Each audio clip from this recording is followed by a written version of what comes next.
은혜로운 찬양 감사드립니다.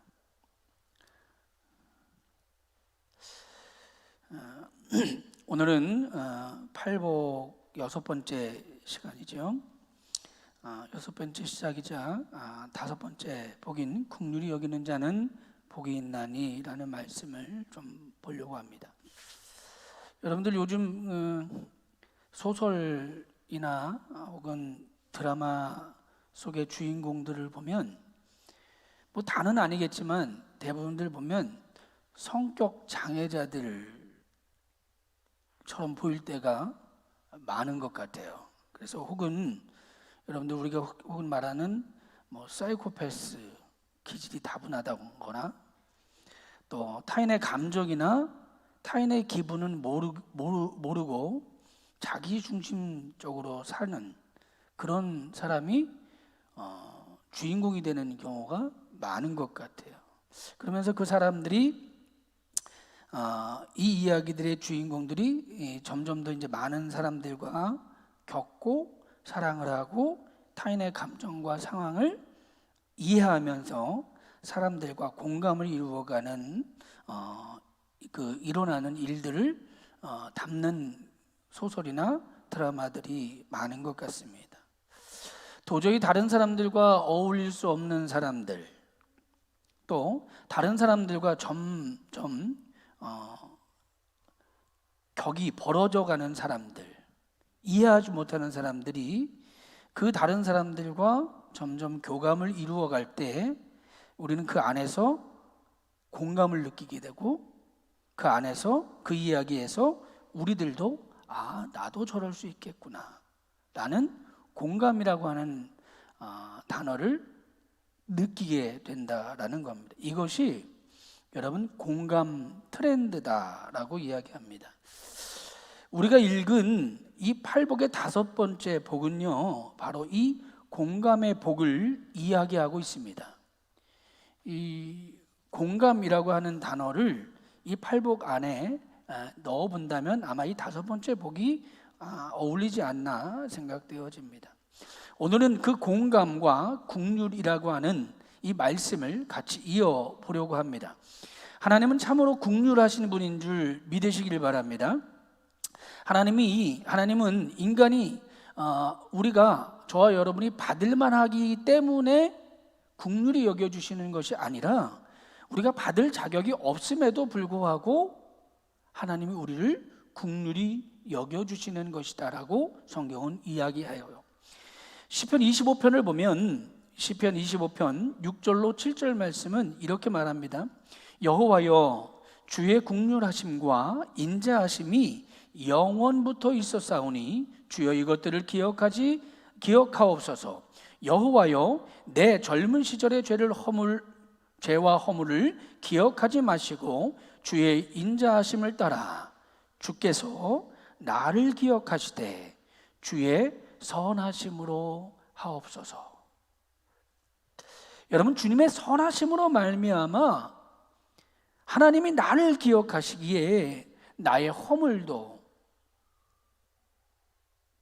나에게 국률을 베풀어 주시는 줄 믿습니다.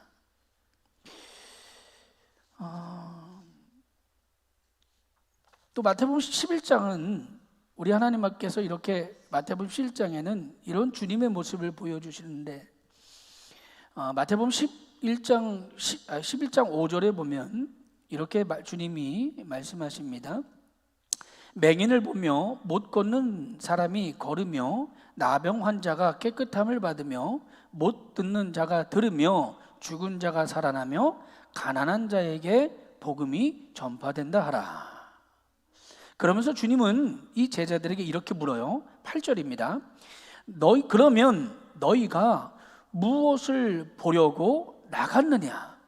부드러운 옷 입은 사람들이냐? 라고 말이에요. 주님이 제자들을 이제 보내실 때, 파송하실 때 하시는 말씀입니다. 그리고 그들이 어떤 병 고침을 고치고 능력을 행할 때 주님이 이와 같이 물으시는 거예요. 그러시면서 우리에게 이렇게 말씀을 또 하세요. 17절 말씀입니다. 이르되 우리가 너희를 향하여 피리를 불어도 너희가 춤추지 않고 우리가 슬피 울어도 너희가 가슴을 치지 아니하는도다 함과 같도다. 17절에 있는 말씀이에요. 여러분과 저의 모습이 이와 같습니다. 여러분, 그들의 마음을 몰라요. 안다고 착각하는 거죠. 다른 이들의 아픔에 대하여 긍휼이 없고, 우리는 드라마 속의 주인공처럼 혹은 이야기 속의 주인공처럼 그들이 무미건조한 모습을 보면 왜 저렇게 살지? 왜 저렇게 사람의 마음을 몰라주지? 라고 생각하지만 정작 주님은 여러분에게 그렇게 물어요.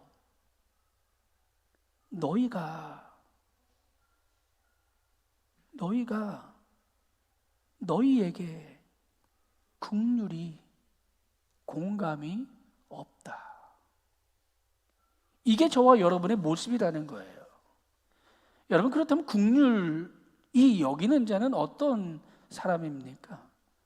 다른 이들의 아픔, 슬픔, 또한 기쁨과 감사에 공감하는 사람이 긍휼히 여기는 사람이 아닐까 저는 깨달아 봐요.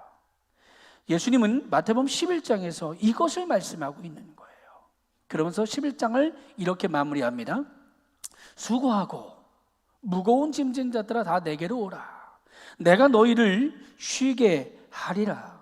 나는 마음이 온유하고 겸손하니 나의 멍에를 메고 내게 배우라. 그리하면 너희 마음이 쉼을 얻으리라.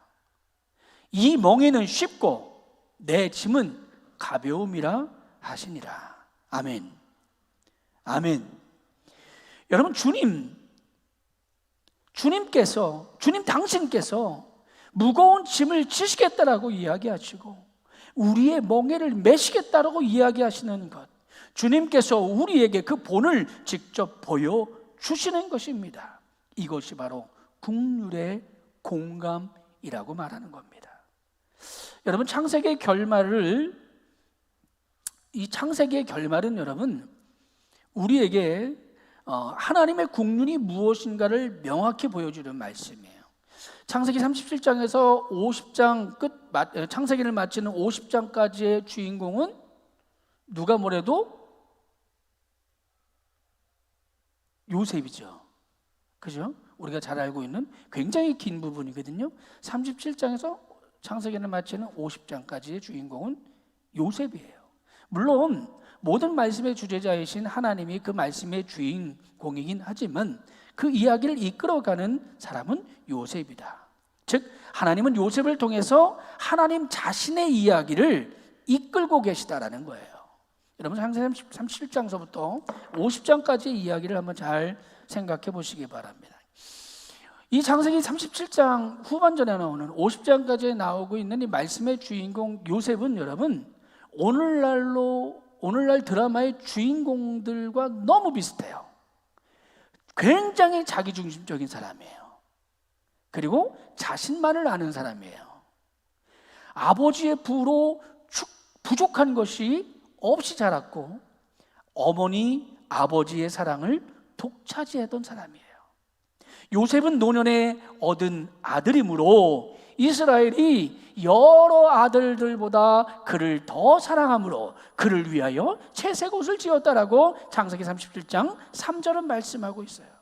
여러분, 그래서 그는 세상에 자신밖에 없는 것 같이 행동을 해요.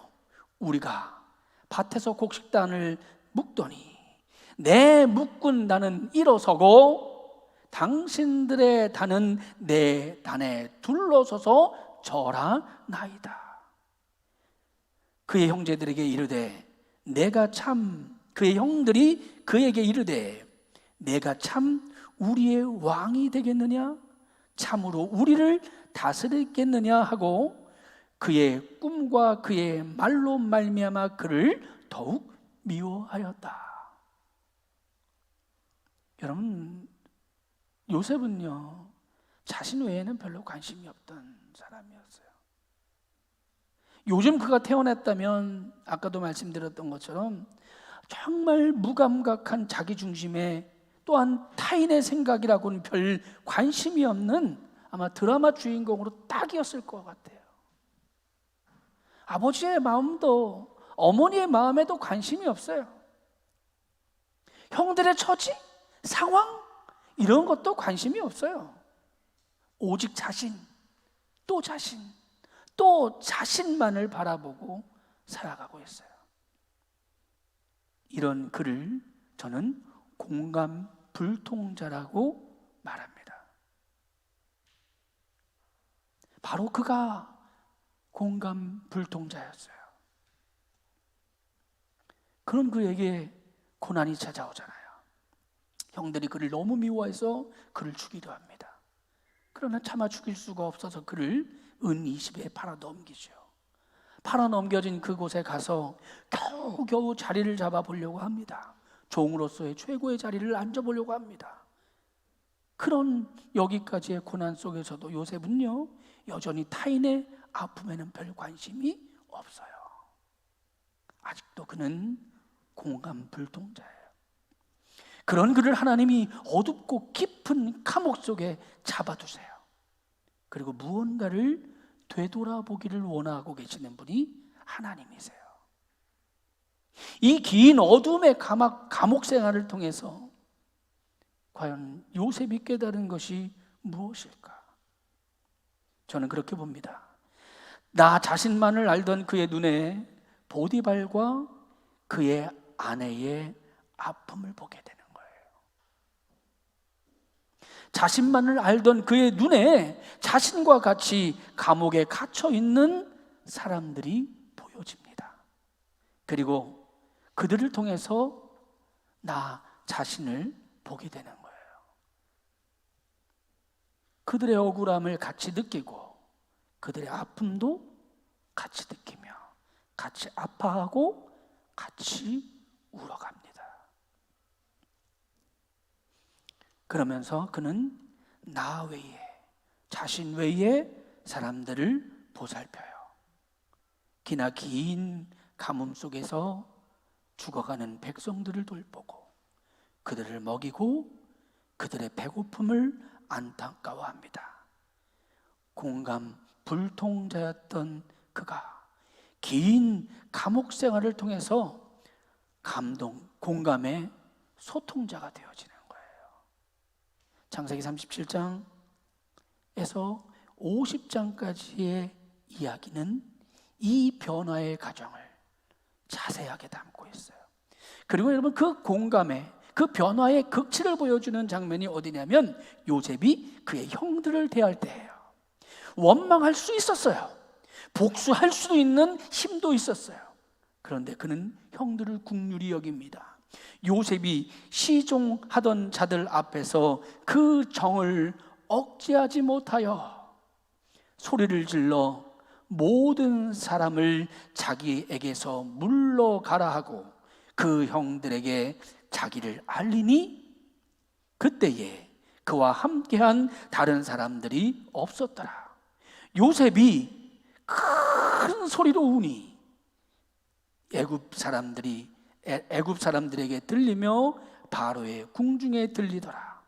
요셉이 그 형들에게 이르되 나는 요셉이라. 내 아버지께서 아직 살아계시나이까? 형들이 그 앞에 놀라 대답하지 못하였더라. 요셉이 형들에게 이르되 내게로 가까이 오소서. 그들이 가까이 가니 이르되 나는 당신들의 아우 요셉이니라. 당신들이 애굽에 판 자라. 창세기 45장 1절로 4절까지의 말씀이에요.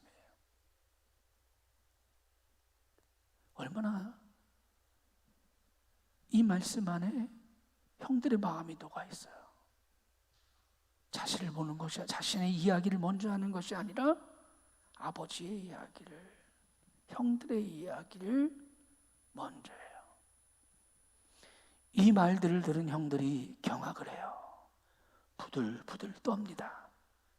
그때 요셉이 창세기 49장 5절에 또 이렇게 말씀합니다. 제가 봉독합니다. 당신들이 나를 이곳에 팔았다고 해서 근심하지 마소서. 한탄하지 마소서. 하나님이 생명을 구원하시려고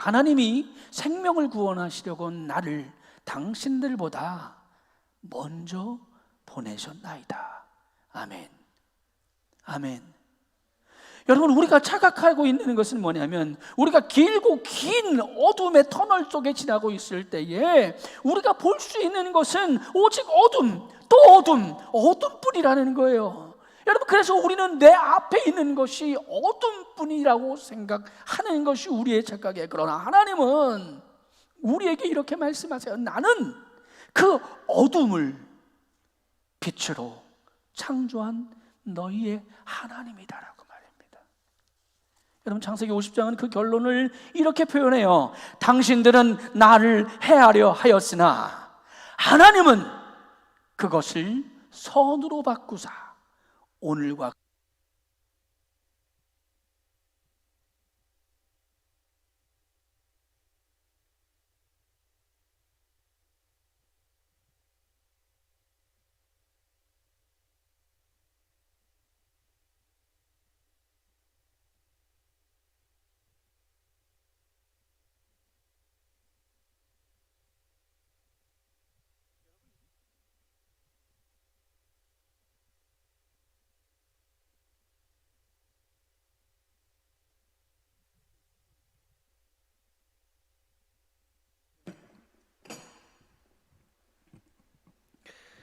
죄송합니다.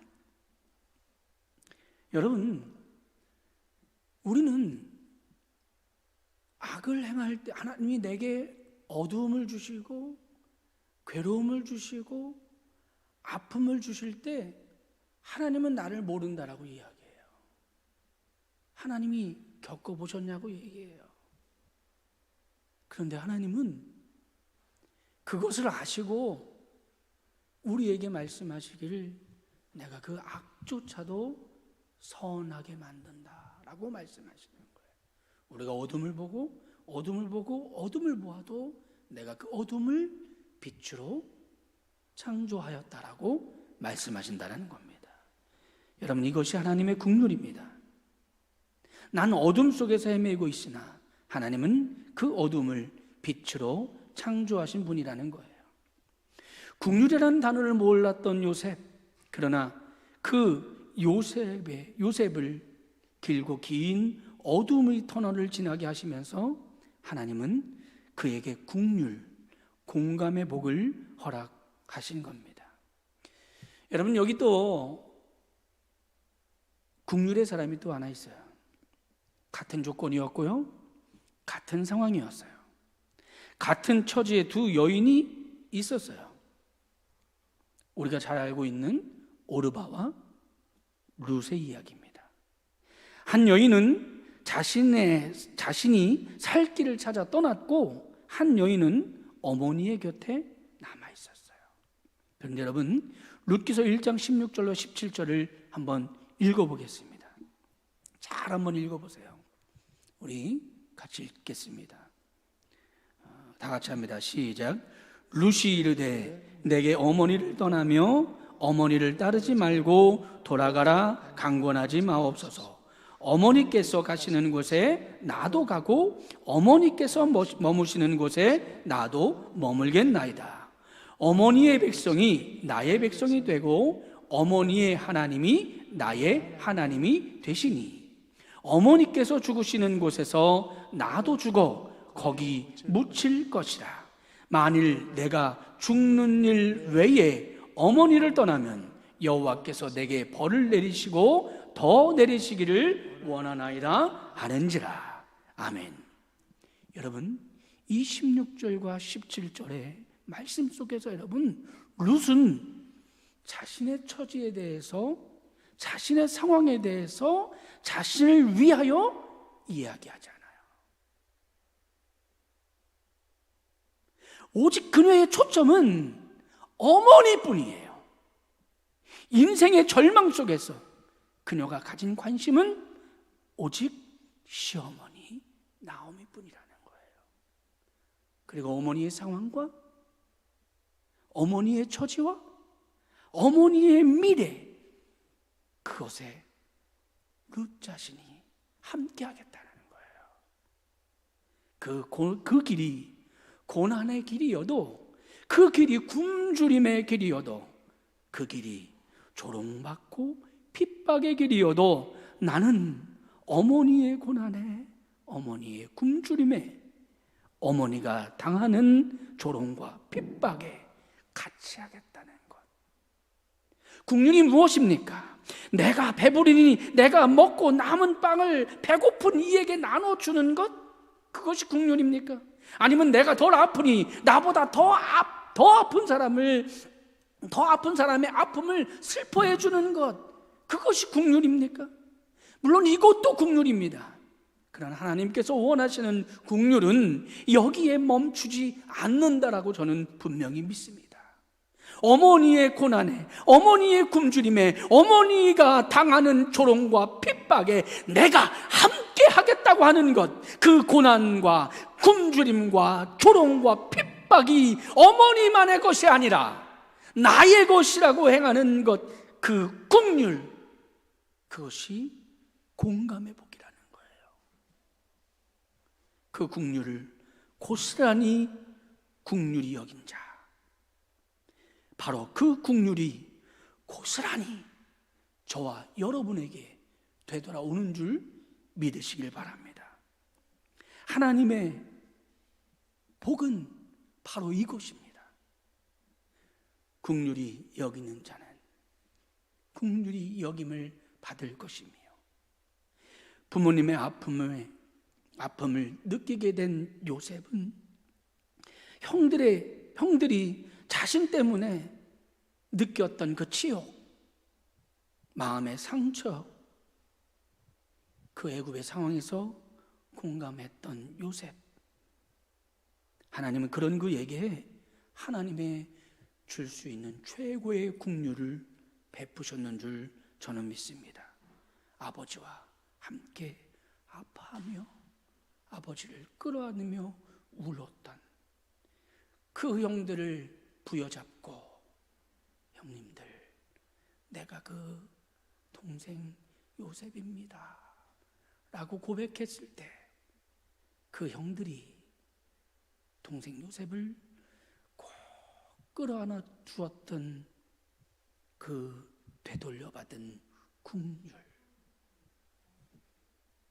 자신보다 어머니를 더 생각하고 자신보다 어머니의 미래에 아무 빛이 없음을 보았던 룻, 하나님은 그런 그녀의 국률을 보시고 여러분, 세상에서 지울 수 없는 이름을 그녀에게 주셨는 줄 저는 믿습니다. 그녀에게 먹을 것과 입을 것과 쉴만한 물가를 준비해 주셨음을 저는 믿습니다. 그녀에게 자신이 가졌던 국률, 이 공감의 복을 그대로 되돌려 주셨음을 저는 믿습니다. 우리 사랑하는 성도 여러분, 그분이 바로 저와 여러분의 하나님이십니다. 오늘 이 5번째 복을 저는 이렇게 번안해 보려고 합니다. 윌리엄 바클리의 번안입니다. 타인의 마음 속에 들어가 그들의 마음을 생각하는 자는 복이 있도다. 그가 남에게 행한 대로 남이 그에게 행할 것이며, 이것이 하나님이 예수 그리스도 안에서 행하신 것임을 알게 될 것이다. 우리가 여러지껏 살아왔던 공감 불통자가 아니라